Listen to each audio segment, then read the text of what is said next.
یہ نہیں کہ جنگلی رمی سے بھی مال آ رہا ہے تو لے لو، جوے سے بھی آ رہا ہے تو لے لو، نہیں، جوا حرام ہے اور جوا تباہ ہوگا، جوا برباد ہوگا، سود ہلاک ہوگا، سود برباد ہوگا۔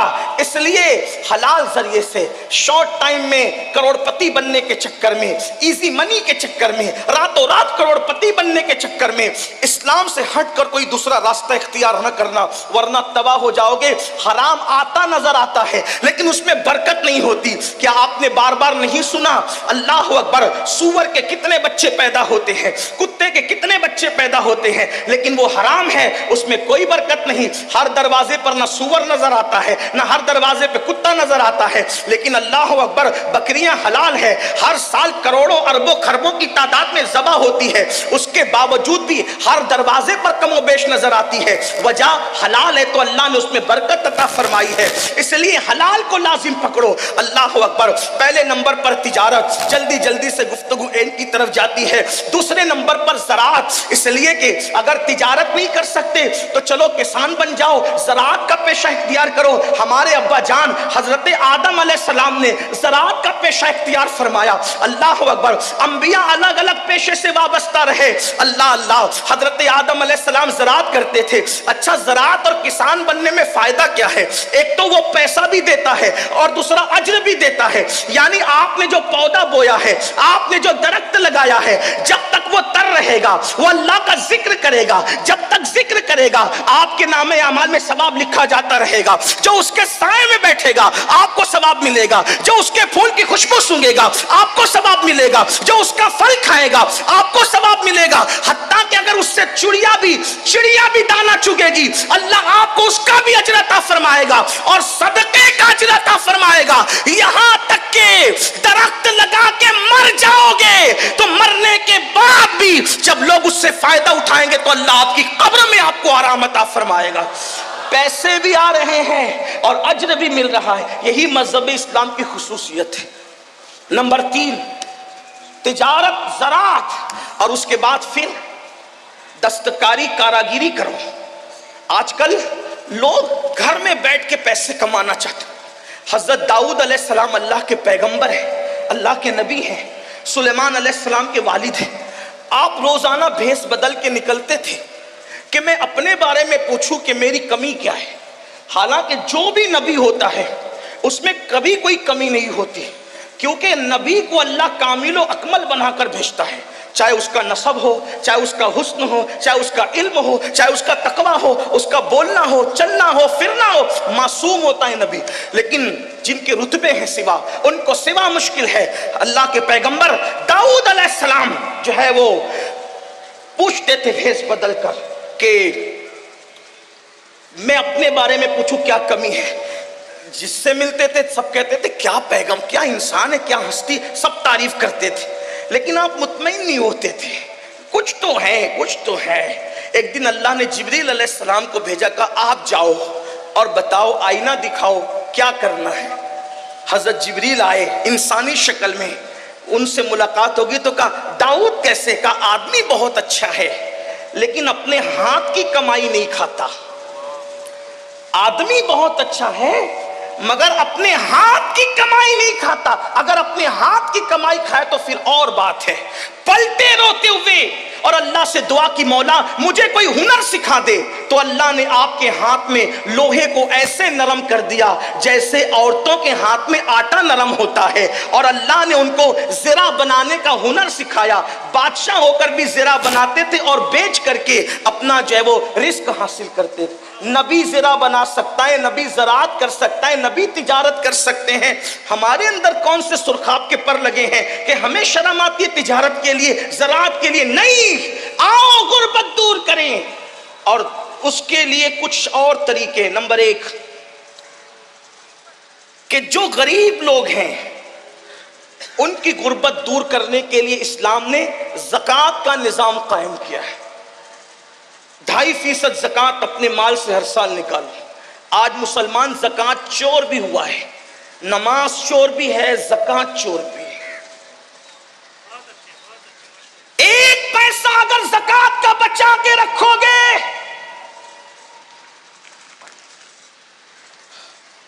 1 پیسہ اگر زکات کا بچا کر رکھو گے تو وہ پیسہ آپ کے دوسرے اچھے پیسے کو بھی تباہ کرے گا. اور اگر زکات دے دی، اللہ کے رسول علیہ السلام فرماتے ہیں جو اپنے مال کی پوری پوری زکات ادا کرے اللہ اس کے مال کو اپنے قلعے میں محفوظ کر لیتا ہے. مجھے بتاؤ، جس کا مال اللہ کے قلعے میں محفوظ ہو جائے پھر اس کے مال کو کون کیا کر سکتا ہے؟ لوگ کہتے ہیں میرا مال بیوپاری لے کر کے بھاگ گیا، ڈوب گیا، یہ ہوا وہ ہوا. زکات نہیں دیتے، غریبوں کا حق نہیں دیتے، اس لیے کوئی لے کر کے بھاگتا ہے. واللہ اگر ایک ایک پائی کی زکات نکال دو تو اللہ کے سچے نبی نے فرمایا کہ جس نے زکات نکال دی اس کا مال اللہ کے قلعے میں محفوظ ہو گیا. ایک بات. دوسری بات، جب زکات نکالو تو زکات کو کوئی سسٹم سے تقسیم کرو. کچھ لوگوں کو تو ہم نے 200 روپے تقسیم کرتے دیکھا. ٹھیک ہے، اس پہ کوئی شرع کا حکم نہیں کہ تملیغ شرط ہے فقیر کے لیے، لیکن آپ سے پوچھتا ہوں کم سے کم ایسا ہو جائے. علماء کرام بیٹھے، میں صرف اپنی اصلاح کی خاطر مشورہ دے رہا ہوں، آپ کی مشورہ ہے میرا کہ اپنی زکات کو 3 حصوں میں تقسیم کریں اگر ہو سکے تو. نمبر 1، ایک حصہ اپنے رشتہ داروں میں تقسیم کریں. نمبر 2، ایک حصہ عام مسلمانوں میں تقسیم کریں. اور نمبر 3، ایک حصہ مدارس دینیا میں تقسیم کریں. اس سے یہ ہوگا کہ آپ کے رشتہ داروں کی غربت بھی دور ہوگی، عام مومنوں کی غربت بھی دور ہوگی، اور جو مدارس اسلامیہ جو دراصل ہمارے مذہب کی جان ہے، اللہ کے رسول علیہ السلام نے فرمایا العلم حیات الاسلام و عماد الدین، کہ علم اسلام کی زندگی ہے اور دین کا ستون ہے. جب تک کہ یہ مذہبی ادارے قائم ہیں انشاءاللہ ہمارا دین زندہ رہے گا. اس لیے ان کو بھی مضبوط کرنا ضروری ہے، لیکن اس کے لیے تھوڑی گزارش اتنی ہے کہ جہاں دے رہے ہیں وہاں آنکھ کھول کر کے دیکھو کہ کام ہو رہا ہے کہ نہیں ہو رہا ہے. اگر واقعی صحیح کام ہو رہا ہے، زمین پر ہے ادارہ تو ٹھیک ہے، اگر آسمانوں پر یا تصورات یا تخیلات میں ہے تو پھر آپ اس کے ذمہ دار ہیں. کچھ لوگوں کا حال یہ ہوتا ہے کام نہیں دیکھتے بلکہ جہاں نام ہوتا ہے وہاں دیکھتے ہیں، پھر چاہے وہ صحیح جگہ ہو چاہے غلط جگہ. اس میں بھی مجھے ایک بات یاد آتی ہے، دراصل پھر آپ کا بلکہ ہم بولنے والوں کا بھی کیا قصور. ایک شخص حضرت محبوب الہی کے پاس ہے، نظام الدین اولیاء، کہ حضور میری زکات ہے اور آپ میرے مرشد ہیں، آپ نیک اللہ والے، جس کو چاہے دے دیں. لیکن وہ بھی اللہ والے تھے، وہاں لے کر کے جھولی میں ڈالنا تو تھا نہیں، انہوں نے ہاتھ میں نہیں لیا. فرمایا بیٹا خانقاہ کے سامنے جا، پہلا جو بندہ نظر آئے گا اس کو دے دینا. تو دے دیا. وہ محبوب الہی کے بڑے نیک اور متقی مرید تھے. تو دوسرے کو رشک آیا، ارے اس کی زکات تو بڑی صحیح جگہ گئی. تو دوسرا بھی لے کر کے آیا، بس سرکار میری بھی قبول کرے. میں جا پہلے خانقاہ کے دروازے پہ جو پہلے دکھے دے دینا. ایک شرابی ڈولتے ہوئے آ رہا تھا، حضرت کا حکم تھا دے تو دیا، منہ اتار کے آیا. کہا سرکار اس کی ایسی جگہ میری ایسی جگہ. آپ نے مسکرا کے کہا بیٹا میرا قصور کیا ہے، جیسا مال تھا ویسے کے پاس پہنچ گیا. بس اپنی زکاتوں کا بھی یہی حال ہے، جیسے کماؤ گے ویسے جولی میں جائیں گے. اگر حلال کماؤ گے تو اچھے ہاتھوں میں پہنچے گی. یہ تو زکات کا معاملہ ہو گیا. اگر زکات کی وعید بھی بہت ہے نہیں دینے پر، میں اس پر بھی گفتگو نہیں کرتا کیونکہ ابھی 2 نکات پر اور گفتگو آپ سے کر سکتا ہے، کرنے کی سعادت حاصل کرنا ہے. میں جلدی سے چل رہا ہوں، حالانکہ اتنی جلدی سے چلنا میری اپنی ہی چاہے وہ یعنی کہ میرا اتنا علمی معیار بلند نہیں ہے کہ میں اتنی جلدی سے اپنی بات رکھوں، بلکہ میرا معاملہ آج اس وقت ایسا ہے جیسے کسان کا حال ہوتا ہے کہ وہ سورج دیکھ کر کے ہاتھ تیز کرتا ہے، ویسے میں بھی گھڑی پر توجہ کر کے اپنی بات تھوڑی سی تیز کرنا چاہتا ہوں تاکہ اللہ کرے میرے دل کی بات کسی کے دل تک پہنچ جائے اور میرے لیے نجات کا سامان ہو جائے. حالانکہ یہاں تو ایک سے خطبہ مقررین شمس ملت علامہ شمس الدین جیسے اور حضرت علامہ اللہ بخش صاحب جیسے اور حضرت علامہ معین اعظمی صاحب جیسے ہمارے بڑے بھائی جناب بلبل باغ مدینہ قاری رضوان صاحب، علامہ عبدالرب صاحب اور بھی ہمارے مولانا انصار صاحب، بڑے یہ شموس و اقمار ہے علوم و معارف کے، یہ یہاں جلوگر ہیں. ان کی موجودگی میں میرا بولنا ایسا ہی سورج کو چراغ نہیں، سورج کے سامنے اگربتی جلانے کے برابر ہے. لیکن میں بات جلدی سے پوری کرنا چاہ رہا ہوں. تو غربت کے لیے ایک تو زکوٰۃ ہو گئی. دوسری چیز آج مسلمانوں کی فکر یہ بن گئی کہ زکات ہی میں سب نپٹانا چاہتے ہیں 2.5% میں، اس کے لیے بھی زکات لے لو، اس کے لیے بھی زکات لے لو، اس کے لیے بھی للہ رقم بھی تو نکالو، صدقہ نفلی صدقہ بھی تو نکالو۔ حدیث پاک میں آتا ہے تمہارا نفلی صدقہ جب تم کسی کو دیتے ہو، نفلی زکات تو مستحقی کو دی جائے گی ورنہ ادا نہیں ہوگی، لیکن نفلی صدقہ سب کو دیا جا سکتا ہے۔ جب ہم نفلی صدقہ دیتے تو اس کی فضیلت یہ ہے کہ جس کو نفلی صدقہ دیتے ہو اس کے ہاتھ میں بعد میں آتا ہے، پہلے وہ اللہ کے دست قدرت میں پہنچتا ہے۔ نفلی صدقہ جو دیتا ہے اللہ اسے اچھی موت عطا کرتا ہے، بری موت سے اللہ بچاتا ہے۔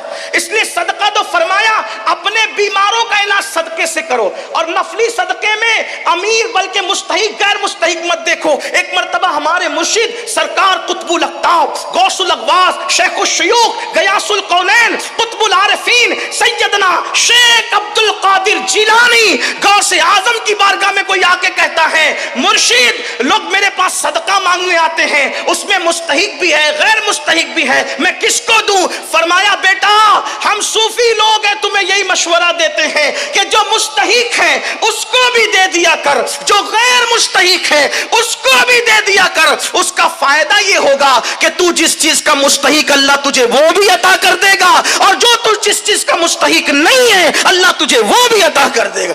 جب تو غیر مستحق کو دے گا تو اللہ تجھے بھی عطا فرمائے گا۔ اس لیے صدقے کو عام کریں، پھر اس کے بعد اور بھی غربت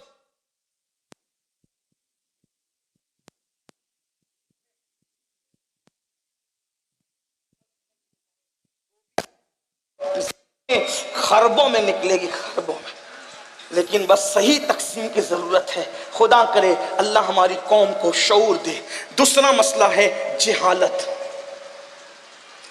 جہالت ہر برائی کی جڑ۔ جاہل جو کرے گا اس کی توقع آپ کسی سے نہیں رکھ سکتے۔ پہلی بات، پہلے جہالت کی تعریف سن لیں۔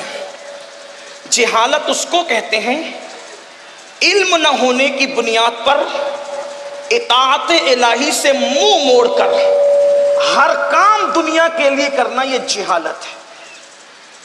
اونلی جہالت، مکمل جہالت، فقط جہالت۔ توجہ پھر سنیں، اور بھی تعریف ہو سکتی ہے اس لیے کہ لوگوں کے الگ الگ نظریات ہیں، میں جہاں سے پڑھ رہا ہوں وہاں سے کہہ رہا ہوں۔ علم نہ ہونے کی بنیاد پر خدا کی اطاعت سے منہ موڑ کر ہر کام دنیا کے لیے کرنا جہالت، اور ایک ہے جہالت جہل مرکب۔ جہل مرکب یہ ہے علم ہونے کی بنیاد پر خدا کی اطاعت سے منہ موڑ کر ہر کام دنیا کے لیے کرنا، یہ جہل مرکب ہے۔ تو جاہل سے بھی بڑا جاہل وہ ہے جو جہل مرکب رکھتا ہے۔ لیکن آپ سے کہنا چاہتا ہوں اسلام ہر جہالت کو مٹانے کے لیے آیا ہے، اس لیے ہم علم کی طرف توجہ کریں۔ آج دیکھیں نماز پڑھنا نہیں آتی، جہالت، وضو کرنا نہیں آتا، جہالت، نماز جمعہ کے مسائل نہیں معلوم، جہالت، حج کے مسائل نہیں معلوم، جہالت، ماں باپ کی نافرمانی نہیں معلوم، جہالت، عورتوں پہ پاپ کی نظر، جہالت، زنا، شراب، یہ سب گندگی جو پھیلی، جہالت، قتل غارت گری، جہالت، یہ سب جہالت کے مسائل ہیں۔